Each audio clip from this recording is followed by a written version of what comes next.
नमस्ते, सलाम और जूले। स्वागत है आपका चीन का जवाब इस श्रृंखला के दूसरे भाग में। उम्मीद है आपको मेरी आवाज़ सुनाई दे पाएगी। यहाँ पर हवाएं चल रही हैं, बल्कि कल तो इतनी हवाएं चल रही थी कि हम रिकॉर्ड ही नहीं कर पाए, इसलिए देरी हुई, क्षमा कीजिएगा। आज हम थोड़ी बड़ी माइक लेके आए हैं, उम्मीद है अच्छी तरह हो पाएगी।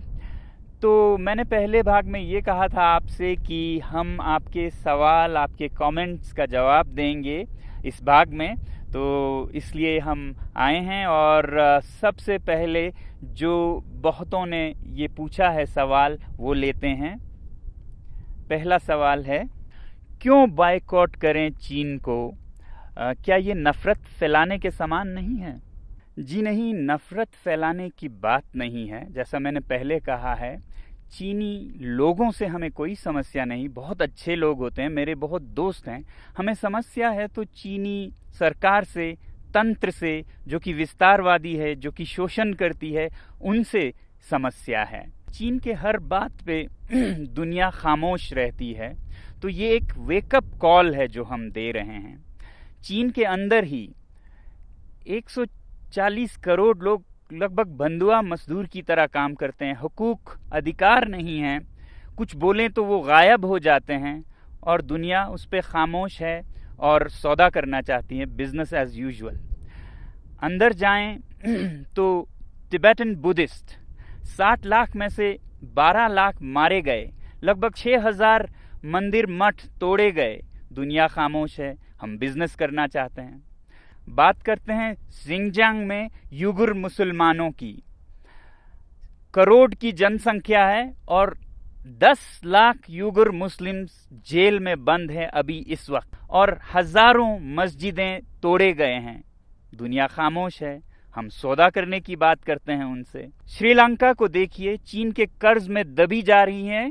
ये जो पोर्ट है हम्बनतोता का, वो तो बिक गया है चीन को, उसके कब्जे में है। पाकिस्तान इतने कर्ज में डूबा है कि शायद ये देश भी एक गुलाम सा हो जाए। दुनिया खामोश है, सौदा करना चाहती है। ये तो दुनिया की बात हुई। मेरे लिए सबसे बड़ी बात है मेरे दरवाजे पे क्या हो रहा है। लद्दाख की धरती में चीन 1962 से, जहां पर की जंग खत्म हुई थी, कितने किलोमीटर अंदर आ चुका है। हमारे यहाँ के चरवाहे अपने चरागाहें खो चुके हैं। कहाँ ले जाएंगे वो अपने भेड़ बकरियों को? दुनिया खामोश है और हम उनको जो मनमर्जी वो करते हैं, धक्का मुक्की करने देते जा रहे हैं। तो क्या हम ये कहें उनसे कि वो बेदर्दी से सर काटे मेरा, और मैं कहूँ उनसे, हुजूर आहिस्ता आहिस्ता, जनाब आहिस्ता आहिस्ता? नहीं, अब हमें जवाब देना होगा, और जवाब हमें अपने हाथों में लेके वॉलेट पावर से देना होगा। और ये कोई गलत या बुरी बात भी नहीं है। सैंक्शंस सदा प्रयोग किए जाते हैं जब भी कोई गलत करता है, वो चाहे देश हो। उत्तरी कोरिया पर सैंक्शंस लगाते हैं देश, तो हम क्या अपने पर्सनल इकोनॉमिक सैंक्शंस नहीं लगा सकते इन देशों पर? और बॉयकॉट करना कोई नई बात भी नहीं है। आपने सुना होगा स्वदेशी movement, boycott movement. Tilak ji के नेतृत्व में 1905 से शुरू हुई थी ब्रिटिश सरकार के खिलाफ बॉयकॉट का, उनके सामान का। तब हम ब्रिटिश सरकार के गुलाम हो चुके थे। अब हमें समझ आनी चाहिए कि prevention is better than cure, तो इसलिए हम अभी से करें। बल्कि मैं तो कहूँगा कि अगर हम कुछ ना करें और देखते रहें तो वो गुनाह है। जुल्म करना गुनाह है तो जुल्म सहना भी गुनाह है। आप में से बहुतों ने दूसरा सवाल पूछा है, जनता को क्यों करनी पड़ी बैन या बॉयकॉट? हमारी सरकार क्यों नहीं बैन करती चीनी सामान को? देखिए, सरकारों के बंदिशें होती हैं, प्रोटोकॉल्स होती हैं, व्यापार बहुतरफा होती हैं, तो इसलिए सरकार के लिए शुरू में मुश्किल हो सकता है। मगर अगर जनता करे, जनता की अपनी मर्जी है, चॉइस है, कस्टमर इज द किंग, तो कोई दुनिया की ताकत उसे पूछ नहीं सकती कि आप ये क्यों नहीं खरीद रहे हैं, वो क्यों खरीद रहे हैं। वैसे भी हम सरकार के लिए क्यों इंतजार करें? जब लोग कुछ करने लगे तो सरकार वैसी ही नीतियां बनाती हैं जो लोगों की, जनता की मूड होती है। अमेरिकी राष्ट्रपति कैनेडी ने कहा था, ask not what the country can do for you, ask what you can do for your country. क्या ये व्यावहारिक या संभव भी है कि हम चीन जैसे बड़े देश के सामान को बॉयकॉट कर सकें?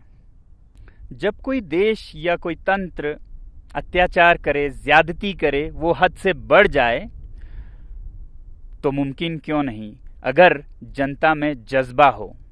अरब स्प्रिंग में एक नहीं 5-6 तानाशाह सरकारें गिर गईं महीनों में, और वो शुरू हुआ था एक सब्जी वाले की पुकार से।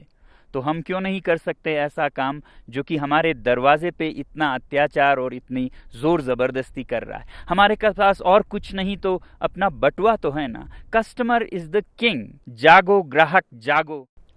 और एक सवाल है कि हम चीन में बने सामान के बिना कैसे काम चलाएं।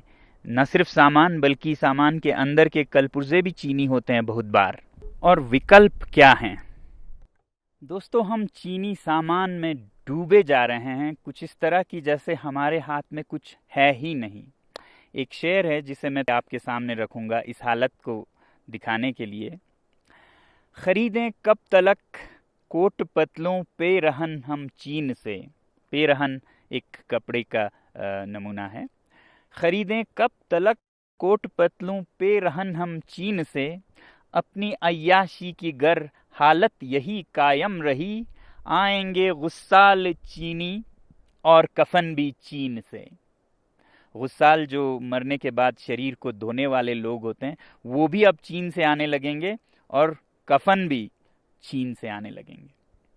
बहरहाल देखिए, जिंदगी प्योर इकोनॉमिक्स नहीं होती, सब कुछ पैसे में नहीं होता, कुछ उसूल भी होते हैं, अच्छे बुरे का कुछ फर्क इम्तियाज भी होता है। और हमारे तहजीब, हमारे मजहब हमें यही सिखाते हैं कि बुरे या गुनाह या पाप से जुड़े चीज़ों से दूर रहें। जैसे आप देखेंगे कि हमारे मुसलमान भाई शराब से दूर रहते हैं, कुछ भी हो वो नहीं पिएंगे। हमारे सिख भाई सिगरेट से दूर रहते हैं, तंबाकू से। हमारे हिंदू भाई गौ मांस से, या जैन समुदाय के लोग तो मांस ही नहीं बल्कि लहसुन, प्याज ऐसे चीज़ों से भी वो नहीं खाते हैं। तो जहाँ भी वो जाएं कभी सफ़र में, यात्रा में, तो क्या वो भूखे मर जाएंगे? नहीं। अगर दृढ़ निश्चय हो, पक्का इरादा हो, तो एक इकोसिस्टम, एक हालात बनती जाती है उस रास्ते में। जब हम बर्दाश्त करके चलते हैं तो आप देखेंगे कि ऐसे भोजनालय, रेस्टोरेंट्स निकलेंगे जो जैन फूड सर्व करेंगे। तो 1 साल 2 साल में एक नया इकोसिस्टम बन जाता है। उसी तरह अगर हम ये चीन के सामान को भी गुनाह से जुड़ी समझे, जैसा कि मैंने कहा इसके पीछे अत्याचार है, तो 1-2 साल में सारे दुनिया के देश और अपने हमारे देश में ऐसी चीज़ें बनने लगेंगी कि हमें इसका याद भी नहीं होगा कि हम ये नहीं कर पाएंगे, ऐसा सोचते थे। तो इसलिए मैं कहता हूं कि boycott made in China, software in a week, hardware in a year, और फिर हार्डवेयर में भी finished products, non essentials in a year, components, raw materials and essential products in 2 years। हम योजनाबद्ध तरीके से चल सकते हैं अगर हमारे अपने में सूझबूझ है। कोई ऐसा नहीं है कि कल या परसों ही हम सब कुछ बंद करें। हम ये कहें कि फिनिश प्रोडक्ट्स वाले अभी से हम बंद करेंगे 1 साल के भीतर, जिसमें कंपोनेंट्स जाते हैं जो हमारे भारतीय उद्योग में भी इस्तेमाल होते हैं, वो हम 1-2 साल तक चलाएंगे जब तक कि ऐसे विकल्प न बन पाएं। और जहाँ तक विकल्प या रिप्लेसमेंट्स की बात है इन चीनी सामानों का, तो एक बात ज़रूरी ये है कि हर चीज़ की हमें रिप्लेसमेंट्स ज़रूरत भी नहीं होनी चाहिए। हमारी ज़िंदगी सादा भी हो सकती है। इस लॉकडाउन में हमने देखा कि कितने कम चीज़ों से हम खुशी पा सकते हैं, और सस्ते माइंडलेस कंज्यूमरिज्म में लाए गए ये चीनी सामान जो कि हमें ज़रूरत भी नहीं है, 10 जोड़े जूते, 50 जोड़े जुराब, क्यों ज़रूरत है इनकी? क्या हम एक सादा जीवन नहीं जी सकते हैं? बदल सकते हैं ज़िंदगी के शैली को कि हम थोड़े में ही गुजारा करेंगे मगर साफ अच्छे चीज़ों को ही अपने जीवन से जोड़ेंगे। इसलिए ilivesimply.org पे जाइए और देखिए सादा जीवन कैसे जी सकते हैं, अपने पर्यावरण को, अपने पृथ्वी को, जीव जंतुओं को कैसे बचाए हुए खुशी का एक जीवन जी सकते हैं। आखिरी सवाल जो मैं ले रहा हूँ वो है, हम इसे एक राष्ट्रीय आंदोलन कैसे बना सकते हैं, नेशनल मूवमेंट। देखिए, मैंने एक छोटी सी पहल की है लद्दाख से। ये मत उम्मीद कीजिएगा कि लद्दाख से कोई एक आदमी इसको चलाएगा। इस बटुए के आंदोलन में हर नागरिक एक सिपाही है और ये उतने ही दूर तक चलेगा जितना आप इसे ले जाना चाहेंगे। तो मुझे उम्मीद है कि भारत का हर नागरिक इसे एक अवसर, अपॉर्चुनिटी बनाएगा आत्मनिर्भर भारत बनाने का।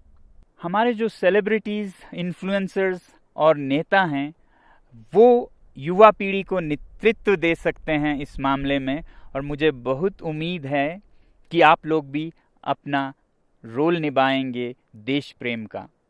जो भरा नहीं है भावों से, बहती जिसमें रसधार नहीं, वो हृदय नहीं है, पत्थर है जिसमें स्वदेश का प्यार नहीं। जय हिंद।